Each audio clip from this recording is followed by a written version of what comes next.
সামনে যেহেতু কোরবানির ঈদ চলে আসছে, সবার ঘরে ঘরে গরু অথবা খাসির এই পায়া বা নিহারিটা তো রান্না হবেই।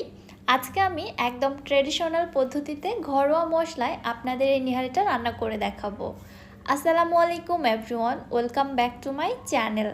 এই নেহারি বা নলি এমন একটা রান্না, অল্প তেল মশলায় রান্না করলেও কিন্তু মজা হয়। তবে এটার যে একটা অথেন্টিক টেস্ট রয়েছে সেটা কিভাবে নিয়ে আসতে হবে আমি সেই রেসিপিটি আপনাদের মাঝে শেয়ার করছি।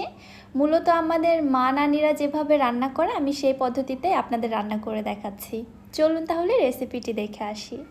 বিসমিল্লাহ। আজকে আমি মাটন নিহারিটা আপনাদের রান্না করে দেখাবো। সেম পদ্ধতিতে আপনারা বিফ নিহারিটাও রান্না করতে পারবেন। এখানে প্রায় 2 থেকে আড়াই কেজির মতো খাসির পায়া নিয়েছে, আর এগুলো বাজার থেকে ঠিক এভাবে প্রসেস করে কেটে দিয়েছে। বাসায় এনে জাস্ট খুব ভালোভাবে পরিষ্কার করে ধুয়ে নিয়েছি।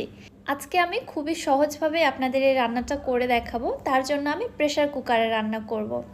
ফার্স্টে পায়াগুলোকে আমি প্রেসার কুকারের মধ্যে নিয়ে নিচ্ছি।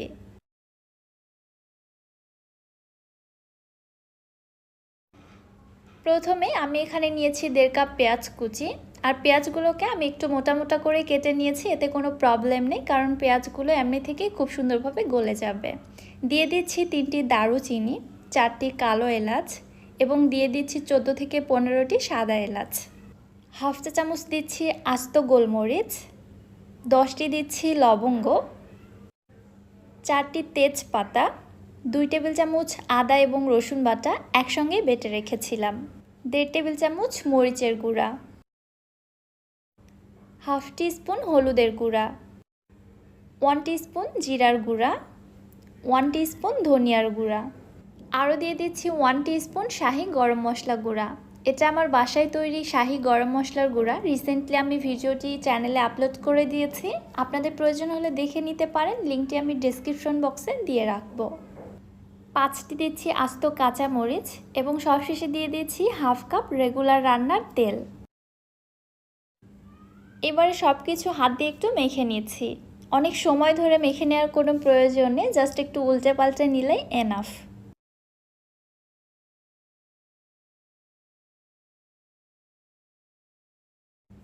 রান্নাটা যেহেতু প্রেসার কুকারে হচ্ছে, খুব একটা বেশি পানি দেওয়ার কোনো প্রয়োজন নেই। এখানে আমি 3 কাপ পরিমাণে নর্মাল ঠান্ডা পানি দিয়ে দিচ্ছি।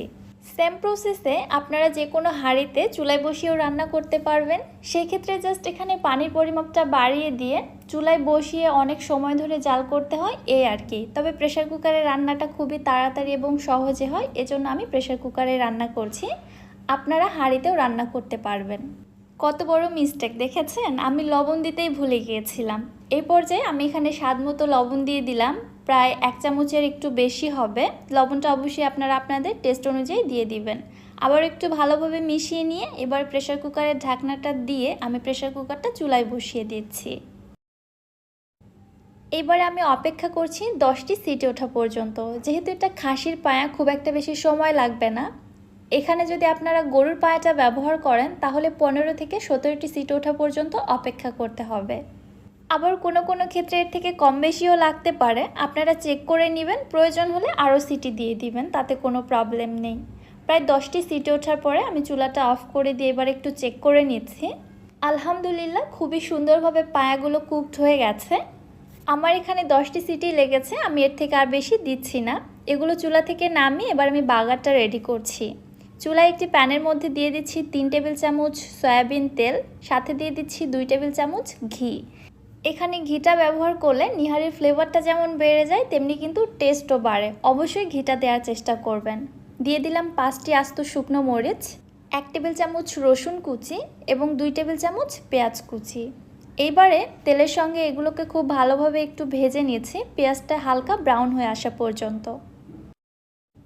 এগুলোকে ভেজে একদমই পুড়ে ফেলানো যাবে না। যখন এরকম জাস্ট হালকা একটু ব্রাউন কালার চলে আসবে, তখনই আমি এর মধ্যে পায়াগুলোকে দিয়ে দিচ্ছি।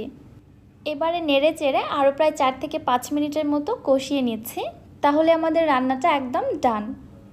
অনেকেই আছেন নিহারির একদম পাতলা ঝোলটা খেতে পছন্দ করেন, তবে আমার কাছে কিন্তু পাতলাটার থেকে এরকম একটু গ্রেভি গ্রেভি টাইপের হলেই খেতে বেশি ভালো লাগে, এজন্য আমি এরকমই করেছি। আপনারা পাতলা রাখতে চাইলে পানির পরিমাণ একটু বাড়িয়ে দিয়ে পাতলা করে নেবেন।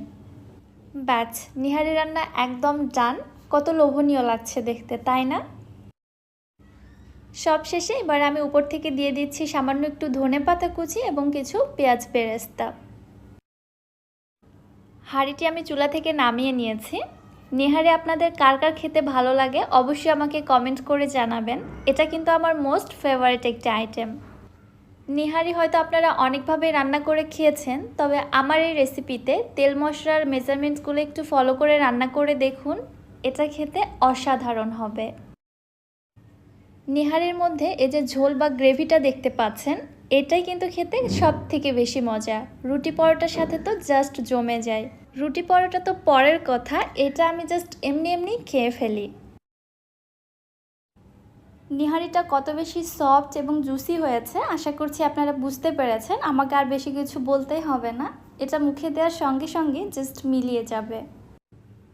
আসছে কোরবানির ঈদে যারা যারা আমার ভিডিওটি দেখছেন অবশ্যই আমার রেসিপিটি ফলো করে একবার বাসায় তৈরি করবেন এবং আপনাদের কাছে কেমন লেগেছে অবশ্যই আমাকে কমেন্ট করে জানাবেন। ভিডিও ভালো লাগলে যারা আমার ইউটিউব চ্যানেল থেকে ভিডিওটি দেখছেন চ্যানেলটি সাবস্ক্রাইব করে পাশে থাকা বেল আইকনটিতে ক্লিক করে রাখবেন আমার পরবর্তী ভিডিও নোটিফিকেশন সবার আগে পাওয়ার জন্য। এবং যারা ফেসবুক পেজ থেকে দেখছেন পেজটিতে একটি লাইক অথবা ফলো দিয়ে দিবেন। সো আজকে আর বেশি কথা বাড়াচ্ছি না, আজকের মতো এখানেই বিদায় নিচ্ছি। সবাই ভালো থাকবেন, সুস্থ থাকবেন। আল্লাহ হাফেজ।